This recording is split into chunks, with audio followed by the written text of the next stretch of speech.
Esta es tu historia, esta es mi historia, pero principalmente, esta es la más grande historia que se haya contado. Esta es la historia de Dios.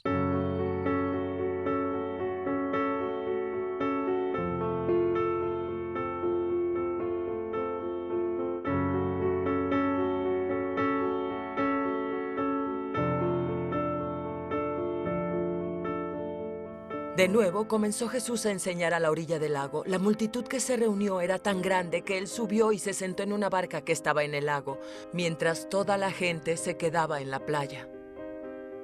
Les enseñó cosas por medio de parábolas y entonces les dijo: pongan atención, un sembrador salió a sembrar.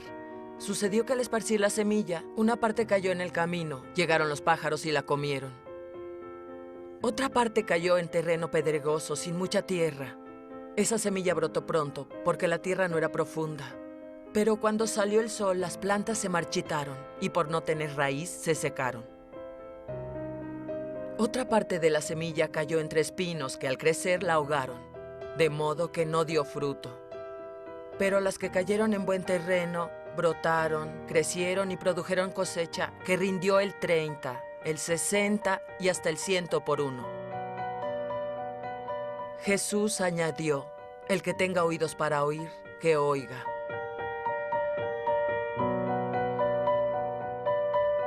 Sesión 24. Ningún hombre común.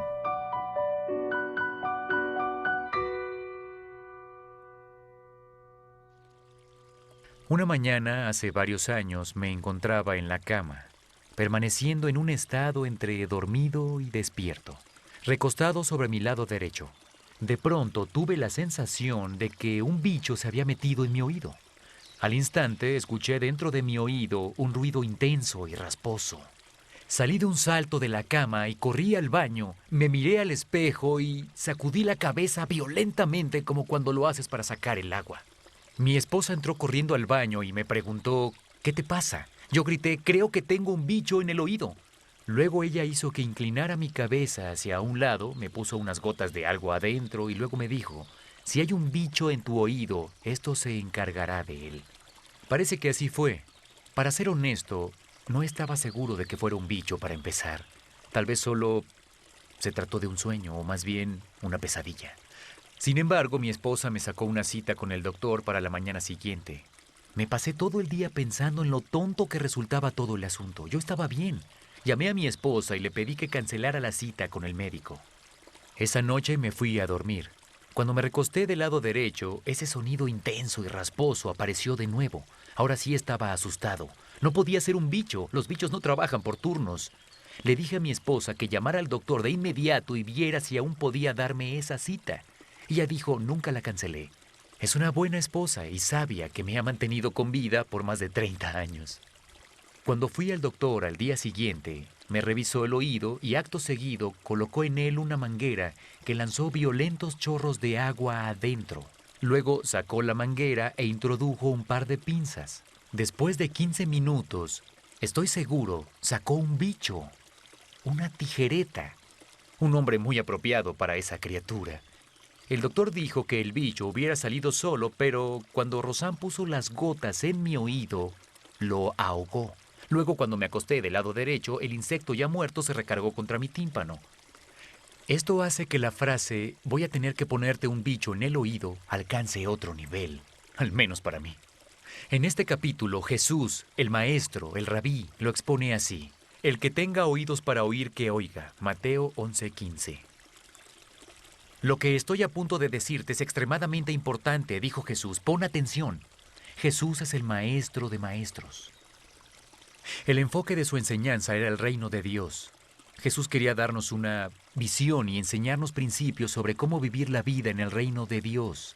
El reino de Dios es ese jardín restaurado que se perdió en el capítulo 1 de la historia. El reino de Dios es un nuevo jardín en una nueva tierra a donde Dios bajará de nuevo para morar con nosotros, los que creemos y aceptamos la visión a través de Cristo. Jesús nos enseña desde la historia primaria cómo vivir la vida en la historia secundaria. Él tenía varias técnicas geniales para hacerlo. Primero enseñó en parábolas.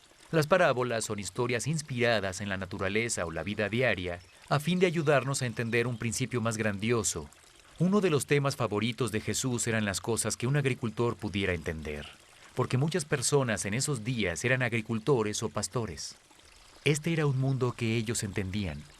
Así que nos dijo que el reino de Dios era como una semilla. Pongan atención, un sembrador salió a sembrar. Sucedió que al esparcir él la semilla, una parte cayó junto al camino, y llegaron los pájaros y se la comieron. Otra parte cayó en terreno pedregoso, sin mucha tierra. Esa semilla brotó pronto porque la tierra no era profunda, pero cuando salió el sol, las plantas se marchitaron y por no tener raíz, se secaron. Otra parte de la semilla cayó entre espinos que al crecer la ahogaron, de modo que no dio fruto. Pero las otras semillas cayeron en buen terreno, brotaron, crecieron y produjeron una cosecha que rindió el 30, el 60 y hasta el 100 por uno. El que tenga oídos para oír, que oiga, añadió Jesús. Marcos 4, 3, 9. Luego Jesús se dedicó a explicar lo que esto significa. Algunas personas son como la semilla junto al camino donde la palabra de Dios se siembra. En cuanto la escuchan, Satanás hace que la olviden. Algunas personas son como la semilla en terreno pedregoso, escuchan la palabra y la reciben con alegría, pero como no tiene raíces, solo dura un corto periodo de tiempo. En cuanto los problemas o las persecuciones llegan a su vida, se olvidan de ella y de Dios. Algunas personas son como las semillas sembradas entre espinos. Escuchan la palabra, pero las preocupaciones de la vida, el engaño de las riquezas o el deseo de otras cosas ahogan la palabra y la dejan sin fruto. Sin embargo, están las semillas que se siembran en tierra fértil. Estas personas escuchan la palabra, la aceptan y producen una cosecha, algunas 30, otras 60 y otras 100 veces mayor de lo que se sembró.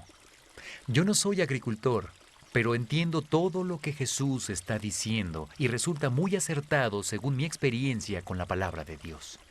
Si quiero alinear mi vida con la historia primaria y llevar una vida productiva y con fruto, tengo que asegurarme de que la misma esté plantada en el suelo bueno, rico y fértil de la comunidad de Dios. Pero Jesús también tenía un estilo más directo. Lo vemos en su famoso Sermón de la Montaña. Una gran multitud se reunió en la colina a lo largo del mar de Galilea. Él les enseñó y les dio una visión de cómo funciona la vida en la comunidad de Dios. Una de mis partes favoritas es cuando les enseñó a orar al Padre. Él dijo que debíamos iniciar de esta manera todas nuestras oraciones. Padre nuestro que estás en el cielo, santificado sea tu nombre, venga tu reino, hágase tu voluntad en la tierra como en el cielo. Mateo 6, 9, 10. ¿Ves lo que Jesús está sugiriendo? La prioridad de nuestra oración debe ser la voluntad de Dios antes y sobre todo lo demás. Debemos anhelar y desear que la historia primaria de Dios se desarrolle. El gran mural de la historia de Dios aún sigue siendo pintado en el techo del universo y anhelamos que lo termine. Luego agrega estas palabras para que se las susurremos a Dios. Danos hoy nuestro pan cotidiano. Perdónanos nuestras deudas, como también nosotros hemos perdonado a nuestros deudores, y no nos dejes caer en tentación, sino líbranos del maligno. Mateo 6, 11, 13.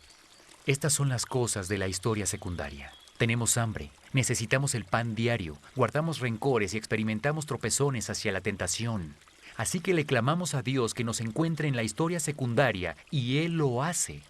No siempre como nosotros queremos, pero siempre de acuerdo a nuestro mejor interés. Él está involucrado y se preocupa por nuestras vidas diarias. Nos da poder para vivir en la historia secundaria desde la perspectiva de la historia primaria. Así es como debemos vivir. Así es como debemos orar. El que tenga oídos para oír, que oiga. Jesús también enseñó a través de la experiencia. Muchas compañías hoy en día hacen retiros que incluyen ejercicios para formar equipos y son muy efectivos. Mi favorito es aquel donde una persona se lanza hacia atrás desde una mesa confiando en que los otros miembros del equipo la atraparán. Jesús hizo algo similar, pero a una escala más grande. Un día, sus discípulos se le adelantaron en un bote en el mar de Galilea para cruzar hacia el otro lado. Justo antes del amanecer, cuando aún estaba oscuro pero se veía, precisamente cuando la luz comenzaba a puntear sobre el horizonte, Jesús decide alcanzarlos. No necesita un bote, solo camina sobre el agua. Los discípulos enfocan la mirada y ven un objeto que se acerca. Creen que es un fantasma. No resulta descabellado, según pienso. El monstruo del lago Ness podría ser. Jesús les dice que es Él. Pedro quiere acercarse al Señor. Desea caminar sobre el agua. Jesús le dice, ven. Pedro sale del bote y lo está haciendo muy bien hasta que deja de mirar a Jesús y observa las olas y siente el viento. Y entonces él comienza a hundirse. Pero Jesús lo salva. Un hombre famoso que caminaba por la cuerda floja se llamaba Gualenda. El día que se cayó y murió, su esposa dijo que estaba preocupado por no caerse. Jesús le enseñó a Pedro el mismo principio poderoso. Si quieres caminar sobre el agua, tienes que concentrarte en caminar hacia Jesús, manteniendo tus ojos fijos en Él. No debes preocuparte nunca por no hundirte. Vaya, eso es algo bueno por lo cual vivir. Jesús es el maestro de maestros. Él nos enseña cómo alinear nuestras vidas en la historia secundaria de acuerdo a la historia superior de Dios. El que tenga oídos para oír, que oiga. Yo solo quiero poner ese bicho en tu oído.